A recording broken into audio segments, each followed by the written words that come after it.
Veteran journalist Barbara Gayle was found dead at her home in Caymanas Estate, St. Catherine this morning.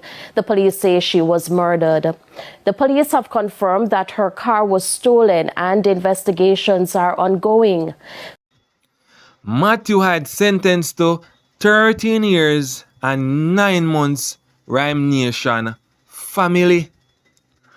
But before we talk about Matthew Hyde in a Ryme Nation family, veteran court reporter Barbara Gayle was killed at her home in St. Catherine this morning, Ryme Nation family.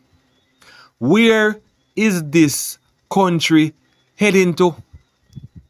Because there is so much killing taking place in our beloved Jamaica Ryme Nation family. So I have an article from Gleaner, Jamaica on this one. So I go read this article, Ryme Nation family. I'm going to have a report from TVJ as well in relation to this incident. But I tell the Ryme Nation family, this is so sad. This lady their house and them come rob the house and gone with her car, Ryme Nation family. Clear take her car and gone with it. But I tell you, say it is so sad and worrying and troubling to the amount of unnecessary killings where take place in a Jamaica Ryme Nation family. But here we go on. Veteran court reporter Barbara Gayle killed at her home in St. Catherine. Veteran Gleaner journalist and court reporter Barbara Gayle is dead. The Gleaner understands that she was killed at her home in St. Catherine. Details surrounding the incident are still being ascertained. Gayle's career spanned over 4 decades as the nation's permanent court reporter for the Gleaner. She chronicled cases across parish courts, circuit courts, the Supreme Court, the Court of Appeal, and even the Privy Council in the United Kingdom.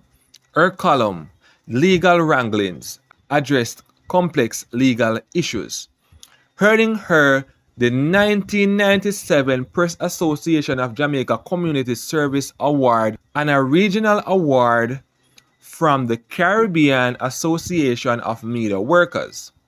That same year, she was named Journalist of the Year for her courageous reporting on a Supreme Court case where a rape victim was jailed for speaking too softly. Gayle's expose prompted widespread protests, leading to the victim's release and the installation of public address systems in courtrooms. So Ryme Nation family, this lady has dedicated a lot of time, over 40 years, in media, and as I just read, she ended up exposed and prompted widespread protests because a rape victim was jailed because she was speaking too softly, Ryme Nation family. So this lady has done a lot for Jamaica, and see what she get? Them kill her. This is the pay that she get. Them just go murder her yard and take away her car, Ryme Nation family. It is so sad. May I tell you? It is so sad and troubling to the amount of killing when I say I take place, unnecessary killing. But anyways, I'm going to make you listen to this official report from TVJ in relation to this incident. And then we move on to the next topic. Veteran journalist Barbara Gayle was found dead at her home in Caymanas Estate, St. Catherine this morning. The police say she was murdered. The police have confirmed that her car was stolen and investigations are ongoing. Ms. Gayle, celebrated as Jamaica's foremost court reporter, was recently honored by the Press Association of Jamaica in November for her extraordinary career spanning over 4 decades with the Gleaner. Known for her meticulous reporting on landmark cases across all levels of the judiciary, Ms. Gayle was a trailblazer whose work upheld justice and transparency. Her Her contributions extended beyond journalism, with her column Legal Wranglings earning her multiple awards, including Journalist of the Year. Barbara Gayle's death marks the loss of a journalistic icon whose integrity, professionalism, and advocacy shaped Jamaica's media landscape. Christopher Phillips, Senior Superintendent of Police with responsibility for Area 5, and I'm here with the management team from St. Catherine South, as also our area crime officer. I'm at Caymanas Estate Country Club Phase 1, where we have a case of murder treating it.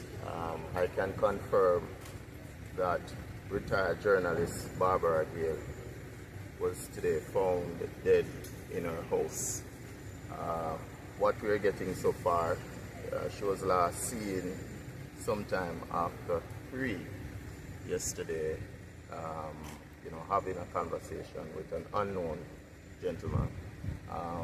Sometimes this morning, sometime after 10, residents who are used to a routine coming out in the mornings to check on them and to call to them, they never saw that usual activity, and so some residents went to check on her, where the lifeless body was discovered. We are following strong leads at this time. We have the full support of all the investigative arm of the force giving full support right now. We are deeply saddened by this.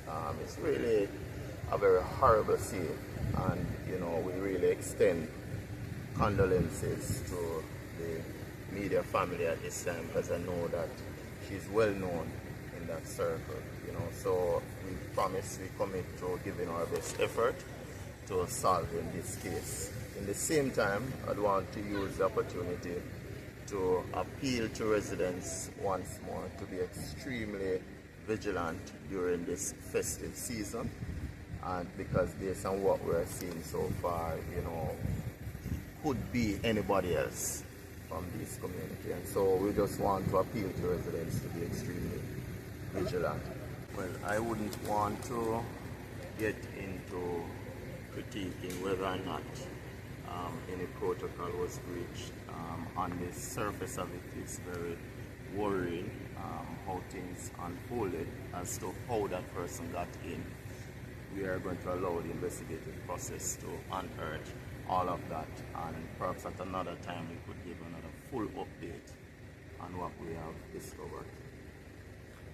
Could you say if she was shot,